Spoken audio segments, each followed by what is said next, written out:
کہا جاتا ہے کہ غزل مغربی ادب میں پھل پھول نہ سکی۔ اس کی خاص وجہ وہی بے ربطی اور پراگندگی ہے جسے غزل کا طرۂ امتیاز کہا جاتا ہے۔ نیز غزل میں ربط، اتفاق اور تکمیل کی کمی ہے۔ یہی ربط و اتفاق اور تکمیل تہذیب کا سنگ بنیاد ہیں، اور انہی چیزوں کی کمی کی وجہ سے غزل نیم وحشی صنف شاعری ہے۔ وہ حسن صورت جو نظم، افسانہ اور ڈرامہ وغیرہ کی لازمی صنعتی خصوصیت ہے، غزل میں موجود نہیں۔ غزل کے ہر شعر میں کسی مخصوص جذبے یا خیال کا اظہار مد نظر ہوتا ہے۔ سارے احساسات و تصورات مرتب و مرکب ہو کر ایک نقش کامل کی شکل میں جلوہ گر نہیں ہوتے۔ فنی نقص کی وجہ سے ہر احساس یا خیال اور اس کا اظہار کافی سمجھا جاتا ہے۔ یہی اس صنف کے نیم وحشی ہونے کی دلیل ہے۔ اگر غزل مغربی ادب میں پھول پھل نہ سکی تو یہ غزل کے نقص یا مغربی ادب کی فضیلت کی دلیل نہیں۔ دنیا کے وسیع خطے اور اس کے باشندوں میں طرح طرح کے نسلی، ذہنی اور معاشرتی اختلافات اور معیار و معتقدات کے نشیب و فراز ملتے ہیں، جن کو اس بنا پر درست یا نادرست نہیں قرار دے سکتے کہ یہ فلاں قوم یا ملک کا شعار یا شیوہ ہے یا نہیں۔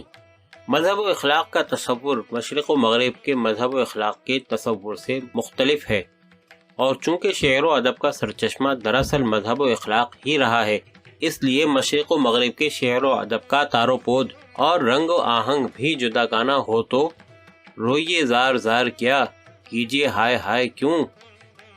کوئی سمجھدار آدمی کسی شے، شخص یا شعر و ادب کو اس بنا پر لائق احترام یا مورد الزام قرار نہ دے گا کہ وہ مغربی ہے یا مشرقی۔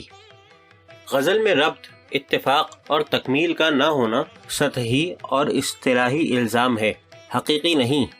اس طرح کی دوسری صفات کے معقول ہونے میں کلام نہیں، لیکن ہر شے اور موقع و محل کا ربط، اتفاق اور تکمیل جداگانہ نوعیت کی ہوتی ہے۔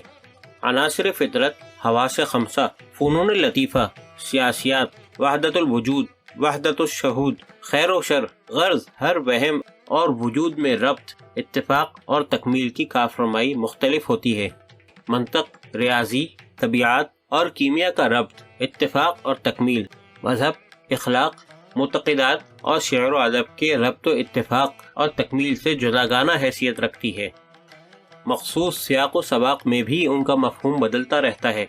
کائنات میں کوئی شے ایسی نہیں ہے جو بیک وقت ربط و بے ربطی، اتفاق و عدم اتفاق، تکمیل و عدم تکمیل، بالفاظ دیگر اتحاد میں تضاد اور تضاد میں اتحاد کے عمل و رد عمل سے خالی اور ربط، اتفاق اور تکمیل سے عاری ہو۔ یہی زندگی کا حسن ہے، یہی زندگی سے عشق ہے اور یہی زندگی کی معراج ہے۔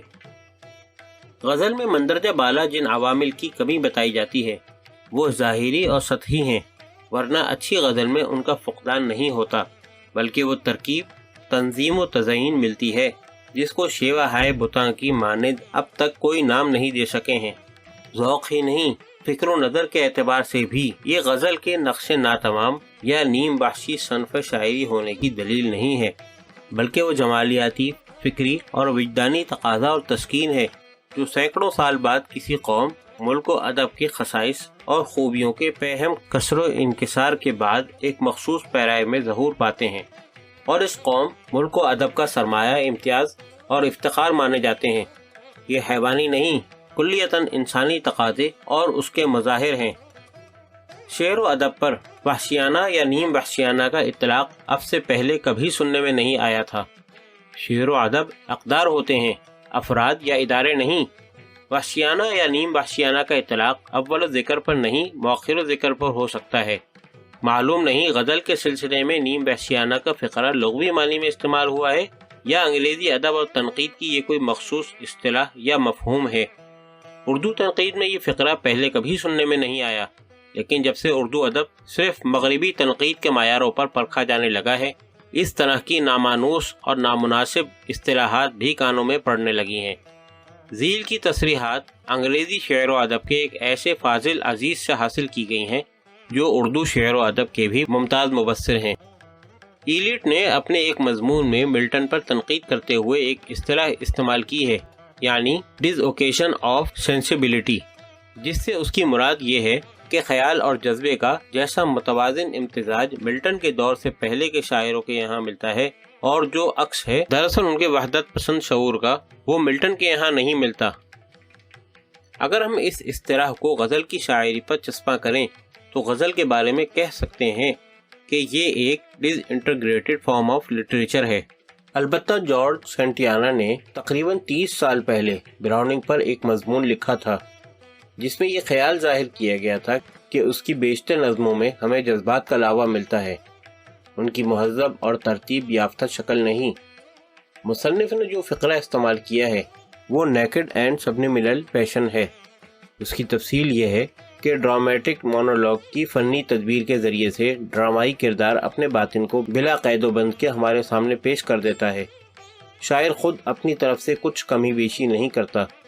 غالباً کلیم الدین صاحب نے نیم وحشی صنف سخن کی اصطلاح تو پوئٹری آف بربرزم کو سامنے رکھ کر وضع کی ہے، اور خیال وہ ادا کرنا چاہا ہے جو ایلیٹ کی اصطلاح ڈسوکیشن آف سینسیبلٹی میں ہے، جس سے ایلیٹ کی مراد ہے بیک وقت فکر کرنے اور محسوس کرنے کی صلاحیت کا نہ ہونا، یا تفکر اور محسوسات کے درمیان حد فاصل قائم کر دینا، اور ان دونوں کو ملا کر اس خیال کا اظہار کیا ہے کہ چونکہ غزل کی صنف مسلسل اظہار خیال کی حریف نہیں ہو سکتی، اس لیے وہ نیم وحشی ہے۔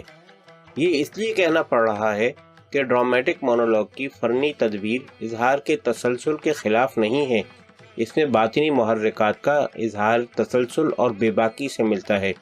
کلیم الدین صاحب کی اصطلاح اس لیے غلط معلوم ہوتی ہے کہ 20ویں صدی کی فرانسیسی شاعری میں، جسے اشاراتی شاعری کہا جاتا ہے، اس طرح کا فکری انتشار ملتا ہے جیسا کلیم الدین صاحب کو غزل میں نظر آتا ہے، لیکن اشاراتی شاعری سوفسٹیکیٹڈ مزاج اور دور کی پیداوار ہے۔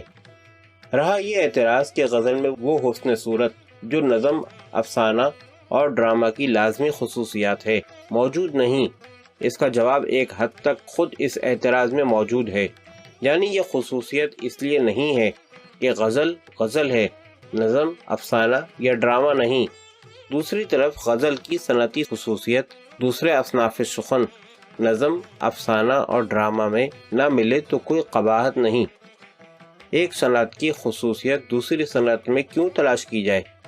دیکھنا یہ چاہیے کہ خود غزل کا کوئی حسن ہے یا نہیں۔